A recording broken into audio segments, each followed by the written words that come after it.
All right, so another pressing day here. One arm. One arm is almost over. We're going to start training two arms soon. I will say I'm probably going to be disappointed with the end of shoulder pressing. This is 120. I think I got 9 reps. It was extremely hard. I really wanted to get up to the 150 for reps. I don't know if coach thinks that's the move, and that's a little bit sad for me. Which is hard because you know what? Like, it's so funny. Like, when I started this, it was so hard to get excited to put a lot of effort into the one-arm training because it's like, well, we don't even know what it's all for. How is it even fruitful to do one-arm training necessarily? Because I don't know how well it'll translate when I do two arms again. And everybody's like, oh, aren't you worried about having one bigger arm, one stronger arm? Like, I don't know, maybe.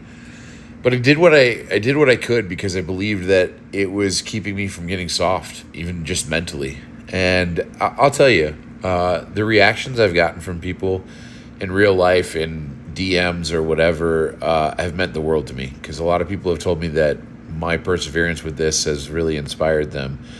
And the truth of the matter is, I had somebody I sent that video to that means a lot to me, and they're the first person I sent it to, and they told me it brought them to tears because of how strong I am and mentally, and it means the world to me. It really does. This one-arm training has been fun at times, but it's hard, and I'm super excited because during this training session, I started to work both arms. I didn't video it, but what I would do is whatever weight I was doing with my right arm, I would drop down to, like, if it's a cable machine, the stack, I would bring it down to like whatever the lowest number was, and I'd do the reps. And I got almost no pain in my bicep, a little bit of fatiguing, especially when I do actually supinated curls like this. I know video perspective, it looks like that's the left arm, it's my right arm, but when I do like a 10-pound dumbbell, if I do curls, you absolutely get fatigue really fast in that bicep, but that's really the only limitation, and not a lot of pain. It's exciting. It's way ahead of schedule with like 3.5 weeks post-surgery, so it's nuts. And yeah, I get a lot of comments, I'm not human and blah, blah, blah. And granted, there's low levels of testosterone, there's peptides being used, stuff like that, but mostly I think, it's just staying moving, and honestly, I think it's just a little bit mental too. Like, I don't know how to explain this other than, especially lately, especially with some of the life changes I have, like, I'm all in. This is it, man. I'm on a mission from somewhere else, from higher or from within, or I really don't know. But I have goals that I'm going to go after with everything in my heart, everything that I have, and it has my full attention. And I don't know what I want from that. I know I want a 2,000-pound total. I know I want to probably be in the top 10 of all time that have ever totaled for 40-plus-year-olds. And I don't know what that's going to look like when I get there. I don't know if that's retirement after that or just concentrate on coaching. I haven't really figured that out. At this point, I'm just still trying to do what I'm doing. If training with one arm after an injury inspires people, then I could only imagine what hitting a 2,000-pound total at 40 years old is going to do. I can only imagine what, dropping down another weight class and improving my dots, getting to like a 500 dots would do. But that's what I'm out here to do. I want to achieve high things. And I want to be around and with and have relationships with people who are exceptional and who are doing exceptional things and are training with the same drive and discipline and all of that I have. And I have to earn that. I explained to somebody, I was like, I want to be around and I want to be with people that I feel like I don't even deserve to have, but I want to deserve to have them, if that makes sense. And so that's why I'm working that hard. And this squat session was awesome because this was super hard. It's so funny. I talked some smack about I never get knee pain. I told one of my clients, Natalie, that I never get knee pain, and then instantly I was doing banded bare knee squats and I got knee pain afterwards. And I'd been telling my coach because he had been working me through all these bare knees squat workouts, high volume. He was like, how do your knees hold up? And I'm like, oh, they always hold up great. And then, yeah, of course, I got humbled by my own, cockiness in that.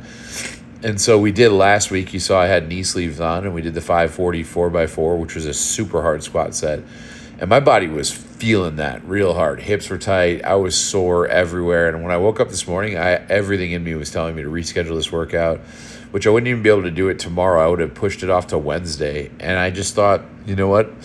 I'm just gonna go in and I'm gonna work my way up. If I have to, I could put on knee sleeves instead of doing bare knees. I can warm up and decide that I can't do the workout, but I can never allow myself to just not go in and do it. That's kind of a line in the sand for me. And so even if on my worst days, physically sick, injured, whatever, I always say I'm just going to walk in there. I'm going to take my pre-workout. I don't care if I waste it. I really don't. I'll go home and watch TV all caffeinated. But I always work up to whatever I can work up to. And then 99.9% of the time, I just do all the working sets, which today was 415 pounds, bare knees, 3x10. Brutal. Absolutely brutal. I did another 3x10 at like 390 or something like that recently. This was so much worse. It was extremely hard on the lungs. It was definitely harder to get depth. Some of that's probably because my knees are a little bit sore or my hips are sore and all that kind of stuff. Charlie squatted with me, which is awesome. Missing Larry. Larry had to go to work today, so Charlie had to fill in, which I would take Charlie on any day. He's actually really hard to work out with because Charlie will humble you. Maybe I can move more on a main movement than Charlie in all three lifts, but like once we get into accessories, he'll completely humble me. He'll either do the same weight as me, more reps, more weight than me. He's such a beast, especially because he just doesn't have chinks in his armor. All of his accessories are just super strong. He had a little bit less volume than me, but he smoked his squats too today. But ultimately, like other than the fact that my lungs were just absolutely burning and I might be on the verge of getting sick, there's so many people I know in the area that are like just either a little bit sick or whatever. So that might have affected how my lungs felt. But also just like doing sets of 10 on squat is super taxing on the cardio. But we're building up to something because part of one of the goals that I want to achieve, which has nothing to do with, getting that 2,000 pound total or the top 10 totals or any of those things, is I really want to squat 500 pounds for 20 reps. I've taken 2 attempts at it now in life.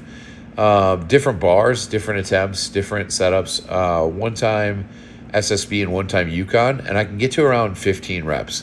And at 15 reps, I have leg power left, but I do not have lung power left. It's so hard. So, we're still building up to that. Me and coach are talking about it. He never sets like a specific end date. It's not like, hey, this is a 12-week block that ends in this. We don't do block periodization, so you'll never hear me be like, oh, this was week 1, week 2, or whatever. So many powerlifters talk like that's the only program out there. And so they'll just blatantly be like, whoa, this is week 2. Like, to me, week 2 of what? I mean, do I have to just assume that all of you are doing 4-week block periodization? Like, my lifters are on a 12-week cycle that is more linear volume periodization. But yeah. Anyways, I digress. This is one of the most important parts of the workout. I'm back to deadlifting, both hands. And I'll tell you, like, this I felt nothing in my bicep. I mean, like, my arm can completely straighten, no problem. It did not feel taxing. I don't know if a certain weight would have. I imagine at a certain weight, the feeling of pulling my elbow straight would have created some kind of tension, even just in the surgery wound, because there's a thick amount of scar tissue. I mean, I have a huge entry wound from the surgery for sure, and it still sticks up and it's puffy.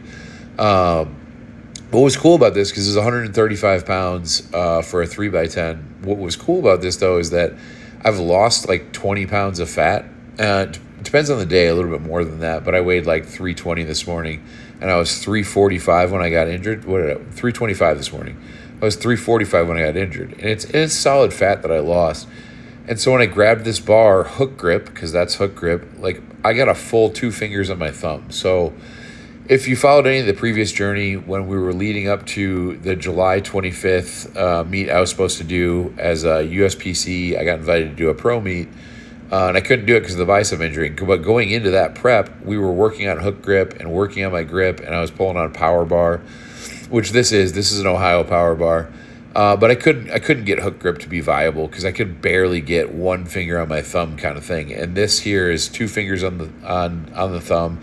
Just a huge amount of purchase comparatively. I didn't even use chalk. And granted, yeah, it's just 135, but like, man, I felt locked in there with that grip, and I've never felt it quite like that.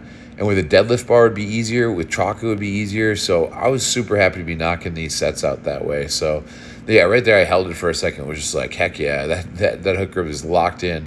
And I like doing hook grip for reps versus the last times we were doing them, I was just doing like a single up to a certain weight and then holding for 10 seconds. And I'm sure that's still effective, and I'm sure we'll still do that. But I really actually like doing sets of 10 with the hook grip. And it was starting to build up some tension in my thumb, which is good because I think the biggest factor is going to be just building up the nerves for the thumb. And it's just painful. But if you've been watching, I can handle pain.